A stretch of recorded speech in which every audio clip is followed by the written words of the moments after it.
see from you guys there. And what's the latest with Rob? It looks like he was hobbled there on his leg. Did you think about calling time out there to kind of get him out of the game sooner when it looked like he was hurting? Offensively, stalled out a little bit. We got some good looks from three, but other than the one that Al made, I wouldn't say we got stagnant. We did get some good shots off, but we'd like to get a little more downhill and get some things to the rim and then kickouts. Credit to them, they stepped up defensively when it counted, but our offense wasn't as sharp as it needed to be, no doubt. And regarding Rob, I didn't see anything with Rob and haven't heard anything. Gary Washburn, second row in the middle. Gary Washburn, Boston Globe. Ime, it just seemed like all night the offense was stagnant.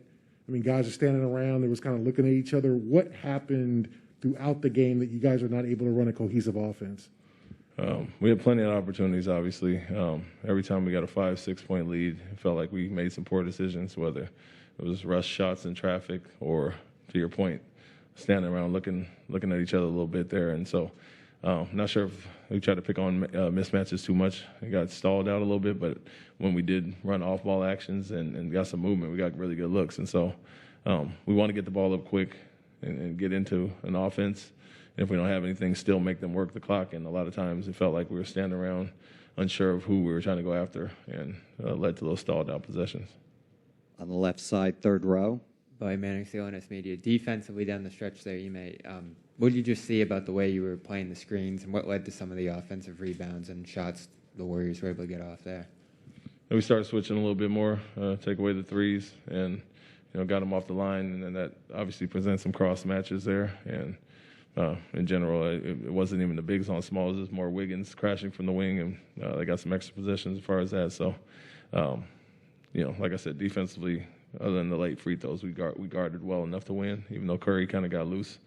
And our offense wasn't as good as it needed to be, and that aided them on defense. But, credit to them. We knew it wasn't going to be easy. They were going to come in and lay down, and we had our opportunities, especially in the first half.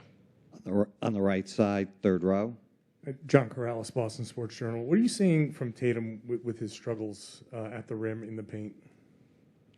At times, looking for fouls. They are a team that loads up, and, certain games he's finding the outlets, certain shooting over 2-3 guys. And so that's the balance of being aggressive and picking your spots and doing what he's done in previous games, which is, kicked it out and got guys wide open looks. So that's the ongoing theme, so to speak, him getting to the basket and being a scorer as well as a playmaker. And, they do a good job with their rotations, but sometimes hunting fouls instead of going to finish. I've seen that in a few games so far.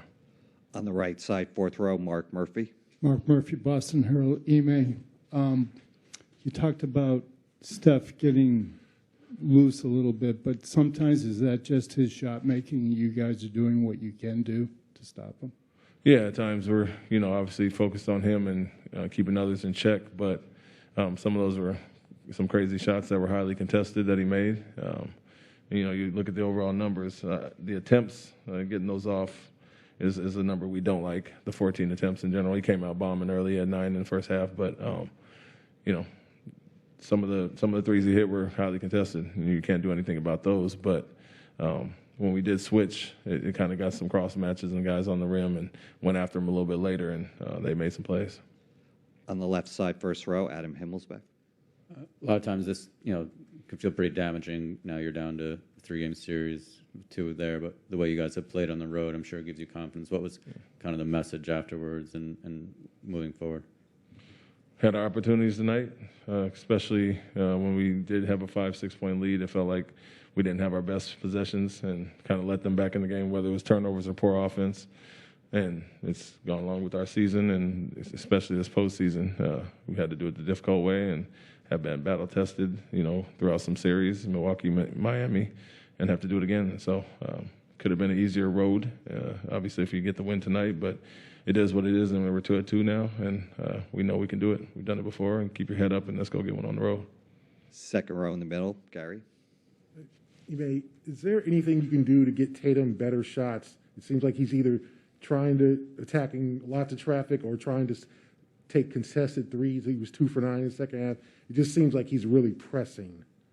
Yeah, what I would say is don't be opposed to taking twos, some pull-up jumpers and some of those things instead of going all the way to the rim. And so it doesn't have to be either or as far as that. And then, but we talked about the balance and how much we rely on him to score and get other guys involved. And sometimes that balance leads to taking some shots or over penetrating when he has a clean pull up or two. So, it's nothing wrong with the floater mid-range pull up to get yourself going, especially when the crowd is sitting there at the rim. We'll take 2 more questions for Coach. Fourth row on the right. John Corrales, Boston Sports Journal. Ime, you talk about not taking the easy way, not doing it always doing it the hard way. Is there some element of playing with fire here, like constantly not doing this, the getting yourself into a position to go up 3-1 here? Just going back to Golden State with their history, with their experience, 2 games there. I mean, that's got to be a little bit different than the past battle tested that you guys have been. Yeah, I mean, you'd like to take the easier route, and we had our chances, like I said, but it's not only solely dependent on one team. It's obviously a championship caliber opponent that isn't going to lay down and made some tough shots, but also guarded well at the end. And so, as much as we'd like to do better in our own, you got to give them credit for how they stepped up defensively. And, Miami is a team that we went and did it against. And so we've proven we can do it, and being down 2 games, 2 elimination games in Milwaukee. So it's proof that we can do it, and then the opponent is what it is. It's really a lot to do with us, and that's how we feel about the game tonight for sure. Last question for Coach. On the right side, third row. Left side, third row. Ime, I know you're not as concerned with the defense, but the big men just around some of those screens there, playing low sometimes. Do you think you need to adjust that at all, just based off the shots Curry's getting right now? Yeah, we have, and it's not, it's not a stagnant offense that they run, and where they're just sitting back and obviously have some movement prior to it and some off-ball actions that, get our guys off the big some. So we do want to be up much more. And at times, especially on the handbacks and certain actions, it's a little different than a regular static pick and roll. Thank you, Coach. Yeah.